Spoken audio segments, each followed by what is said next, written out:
Guys welcome to my new session. तो आज हम डिस्कशन करेंगे एचपीएसएससी का प्रीवियस ईयर पेपर, जिसमें हम डिस्कशन करेंगे पॉलिटी सेक्शन को, और हम हर एक क्वेश्चन को डिटेल से डिस्कशन करेंगे जो कि आपके आने वाले एग्जाम जैसे सेक्रेटरीट क्लर्क, जेओआईटी और जहाँ की टीजीटी आर्ट्स कमीशन आने वाला है आपके लिए, उसके लिए भी इम्पोर्टेंट है। तो अब चलिए वीडियो को शुरू करते हैं।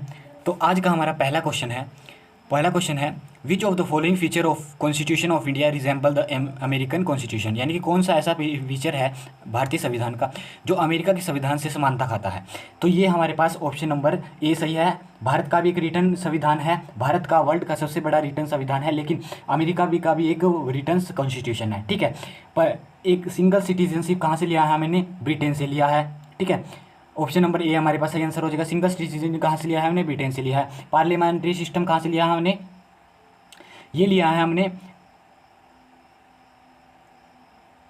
ये भी हमने ब्रिटेन से लिया है। ठीक है, और जो हमारे पास इंटीग्रेटेड जुडिशरी है ये हमारे पास नहीं है, लेकिन हमने जो जुडिशरी ली है ये हमने यूएसए से ली है। ठीक है, अगर खाली जुडिशरी पूछता है न्यायपालिका तो हमने ये यूएसए के संविधान से ली है, बट यहाँ हमारे पास रिटन कॉन्स्टिट्यूशन यूएसए का भी है और अमेरिका का भी एक रिटन कॉन्स्टिट्यूशन है। ठीक है, अमेरिका और इंडिया का भी एक रिटन कॉन्स्टिट्यूशन है, ब्रिटेन का एक लिखित संविधान है। ठीक है, नेक्स्ट है हमारे पास वो adopt the constitution of India on the 26 नवंबर 1949, यानी कि 26 नवंबर 1949 को भारतीय संविधान को स्वीकार किया गया था, अंगीकार किया गया था। किसके द्वारा किया गया था? तो ये भारत की संसद के द्वारा किया गया था।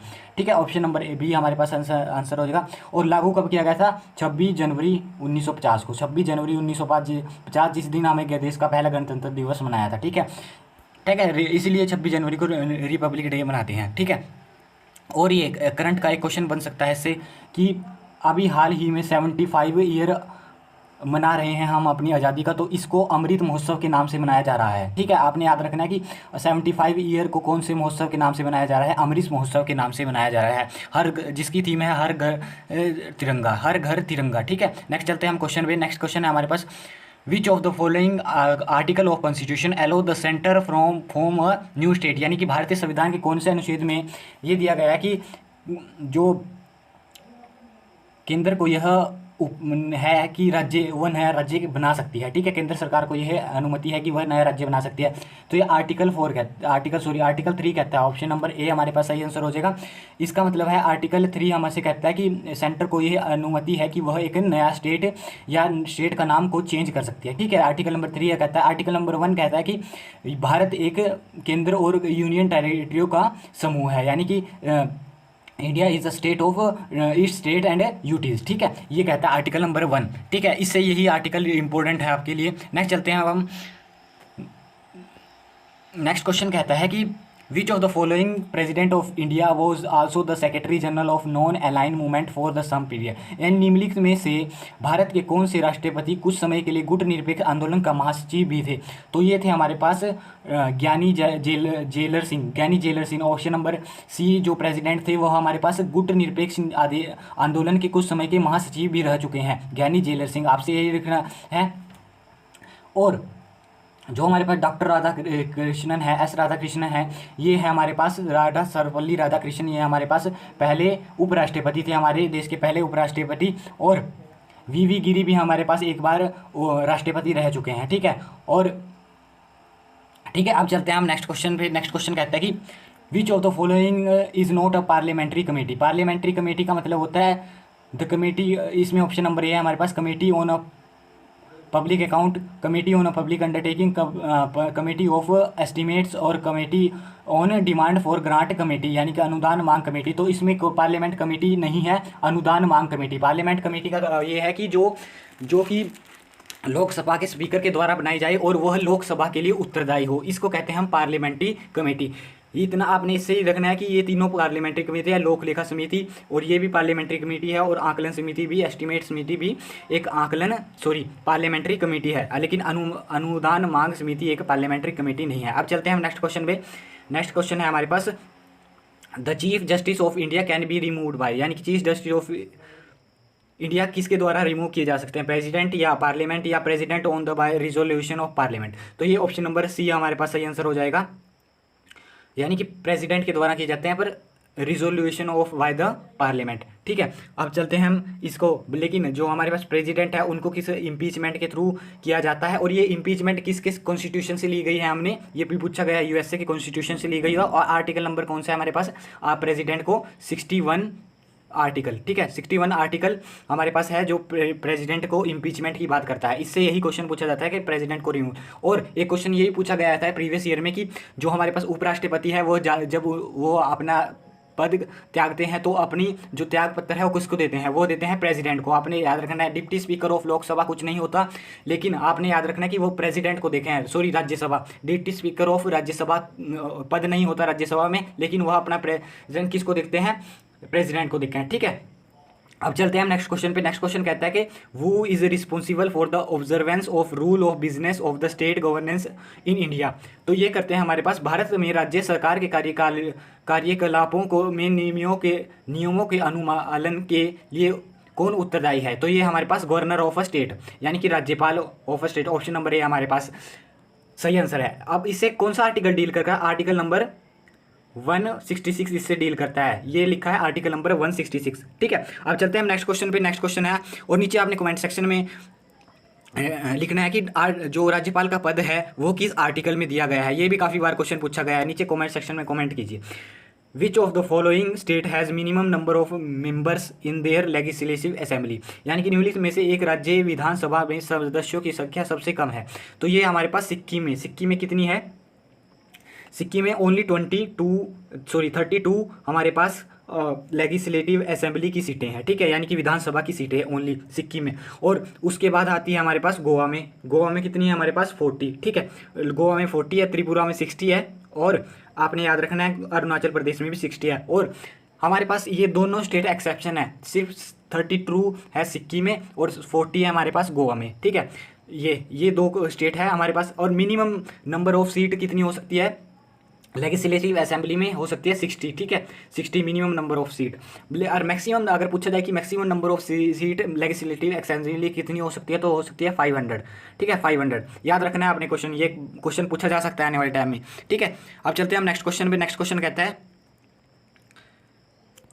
कहता है हमारे पास which of the following was an associate state of India before becoming a full fledged state. निम्नलिखित में से कौन सा पूर्ण राज्य बनने से पूर्व भारत का एक संबद्ध राज्य था। तो ये था हमारे पास सिक्किम, ये भी राज्य सिक्किम था। हमने बाद में इसको अपने में मिलाया था। ठीक है, यानी कि काफ़ी टाइम बाद, पहले ये एक अलग ही देश की तरह काम करता था, फुल फ्लैश स्टेट था अलग ही, लेकिन हमने क्या करा बाद में इसको अमेंडमेंट कर अपने में मिला लिया। और ये कब हुई थी अमेंडमेंट, ये हुई थी हमारे पास 36 अमेंडमेंट, और 36 अमेंडमेंट 1976 में, 1975 में, 1975 में 36 अमेंडमेंट हुई थी।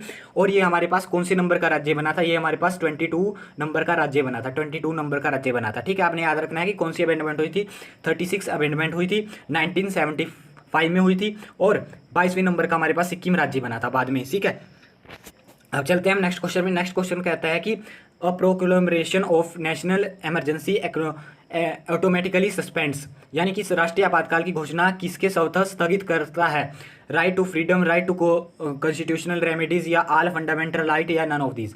ठीक है, वह सभी हमारे पास सभी राइट्स को हमारे पास सस्पेंड नहीं करता जब नेशनल इमरजेंसी लगती है, तो ये हमारे से गलत हो जाएगा। और कॉन्स्टिट्यूशनल रेमेडीज को भी नहीं करता, लेकिन हमारे पास जो फ्रीडम ऑफ स्पीच, जब हमारे पास नेशनल इमरजेंसी होगी तो फ्रीडम ऑफ स्पीच हमारे पास नहीं रहती है। और कौन से आर्टिकल में आती है, आर्टिकल नंबर 19 में, आर्टिकल नंबर 19 में। और जो हमारे पास जो कौन सा ऐसा नेशनल इमरजेंसी के लिए हमारे पास मौलिक अधिकार है जो हमारे पास सस्पेंडिंग नहीं किया जा सकता, वो है right to life, right to life, right to life. और ये हमारे पास आर्टिकल नंबर 21 में आता है, आर्टिकल नंबर 21 में आता है मौलिक अधिकार। और मौलिक अधिकार को एक शब्द से जब भी जाना जाता है मैग्ना कार्टा, ये शब्द हमने कहाँ लिया था, ब्रिटेन के संविधान से लिया गया है मैग्ना कार्टा वर्ड। ठीक है, और हमने जो हमारे पास ये हमारे पास पार्ट नंबर 3 में आते हैं, और हमने कहाँ से लिए गए हैं, यहाँ पर ये हमारे लिए गए हैं यूएसए से। ठीक है, जो हमारे पास मौलिक अधिकार है कहाँ से लिए गए हैं, यूएसए से। आपने ये क्वेश्चन ध्यान रखने हैं क्योंकि ये बार बार क्वेश्चन काफ़ी बार पूछे गए हैं। अब चलते हैं हम नेक्स्ट क्वेश्चन पे। नेक्स्ट क्वेश्चन कहता है कि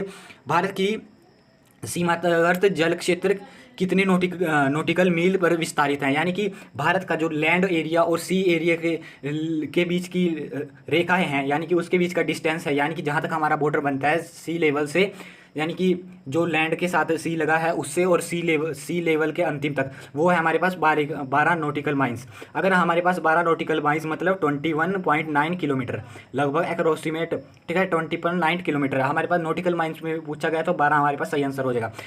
इतना आपने इसका ध्यान रखना है। और ये कौन डिसाइड करता है? ये यूएन डिसाइड करता है, ठीक है, यूएन डिसाइड करे। नेक्स्ट चलते हैं हम, कोई नेक्स्ट क्वेश्चन पे चलते हैं। The UPSC submit its annual report on its work to, यानी कि यूपीएससी अपने कार्यों को वार्षिक विवरण किसके समक्ष प्रस्तुत करती है? ये करती है हमारे पास भारत के राष्ट्रपति के को करती है, भारत के राष्ट्रपति यानी कि प्रेसिडेंट ऑफ इंडिया को अपना वर्क की एनुअल रिपोर्ट सबमिट करती है।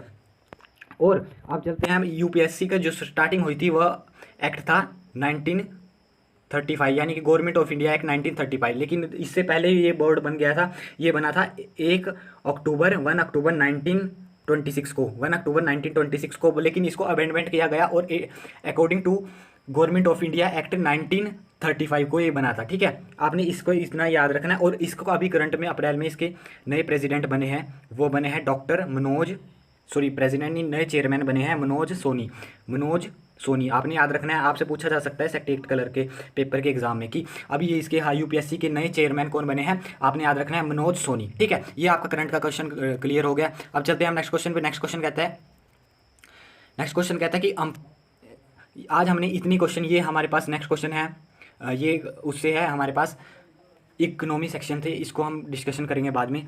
तो ये हमने डिस्कशन किए कुछ इंपॉर्टेंट क्वेश्चन जो कि आपके आने वाले एग्जाम जैसे सेक्रेटरी क्लर्क, जितने भी HPSSC के एग्जाम हो गए उसमें इंपॉर्टेंट है। तो अगर आपको वीडियो पसंद आई तो वीडियो को लाइक कीजिए, चैनल को सब्सक्राइब कीजिए। मिलते रहेंगे ऐसे नेक्स्ट वीडियो में।